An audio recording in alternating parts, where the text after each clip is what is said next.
কান্নায় ভেঙে পড়েছে, আমরা সেটা লক্ষ্য করতে পারছি। আসলে তিনি যে সর্বসাধারণের কাছে খুবই একজন প্রিয় মানুষ ছিল, সেটাই আমরা এই যে আজকের এই দৃশ্য দেখে আমরা সহজে বুঝতে পারছি। আসলে আমরা অনেক নেতার সাক্ষাৎকার নিয়েছি, অনেক মানুষের, তারা সবাই একই কথা বলছেন যে ইনি এই যে ঝিনাইদহ জেলা যে একজন অভিভাবক, রাজনৈতিক অভিভাবক হারালে এই শূন্যতা পূরণ করা অসম্ভব। তিনি আমরা যারা দেখছেন তারা আসলে আমরা চেষ্টা করছি দেখুন, আপনারা আমাদের সঙ্গে থাকুন, কে কোথা থেকে এই ভিডিওটা দেখছেন তার তিনি কমেন্ট করে জানাতে পারেন।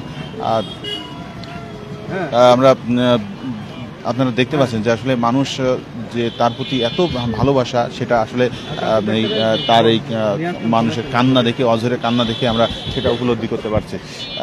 ঝিনাইদহ অনেক নেতার কাছে আমরা শুনেছি এবং তারা আমাদেরকে জানিয়েছেন যে তার মতো একজন বিজ্ঞ রাজনীতিবিদ যা ঝিনাইদহ জেলা থেকে যা হারিয়ে গেছে, সে আসলে পাওয়া অসম্ভব।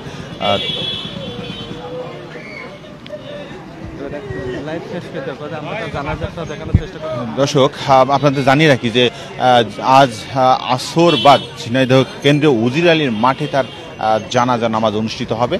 তো আপনারা যে যেখান থেকে লাইভ দেখছেন এবং চেষ্টা করবেন যে তার জানাজা শরীক হয়ে তার জন্য দোয়া করার জন্য। তো আমরা সামনে তার জানাজার নামাজ থেকে আপনাদের সরাসরি লাইভ দেখাবো ইনশাল্লাহ। আপনারা সবাই আমাদের সাথে সঙ্গেই থাকবেন। আমি আজিম আলী, আমার ক্যামেরায় ছিলেন লিটন দেবনাথ এবং তার দীর্ঘদিনের সহকর্মীরা, তারা এইখানে চলে এসেছে, আপনারা সেটা লক্ষ্য করতে পারছি। আপনার স্বজনদের হাজারিতে এই তার বাসভবনে অলরেডি আপনারা খেয়াল করতে পারছেন, যে দর্শক দেখতে পাচ্ছেন তার সহকর্মীদের কান্নার রোল পড়ে গেছে, আপনারা সেটা লক্ষ্য করতে পারছেন ক্যামেরার মাধ্যমে। আপনারা দেখছেন যে মানুষ এখানে তার দীর্ঘ একটা বর্ণাঢ্য রাজনৈতিক জীবন এবং তিনি ছিলেন অ্যাডভোকেট। এই অ্যাডভোকেট থাকাকালীন মানুষ কিন্তু এখানে ক্যামেরার মাধ্যমে সেটা লক্ষ্য করতে পারছেন। তার স্বজনদের কান্নার দৃশ্য আপনারা ক্যামেরার মাধ্যমে দেখতে পাচ্ছেন।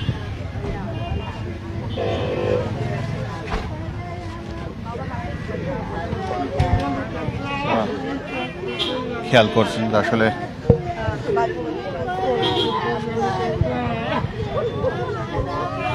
স্বজনদের যে কান্নার চিত্র, আসলে এখানে অনেকটা আকাশ বাতাস ভারী হয়ে যাওয়ার মতো একটা পরিবেশ, আপনারা সেটাই লক্ষ্য করছেন। স্বজনদের যে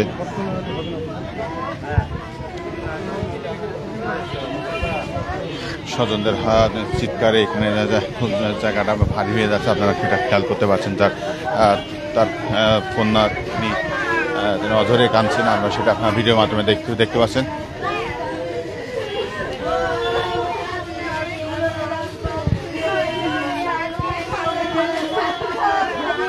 সেটা আপনারা ভিডিওর মাধ্যমে দেখাতে পাচ্ছেন।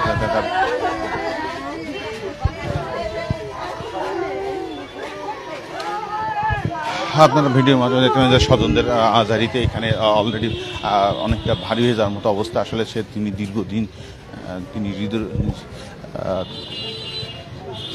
হৃদরোগ ইনস্টিটিউটে ভর্তি এবং হৃদক্রিয়া বন্ধ হয়েছেন।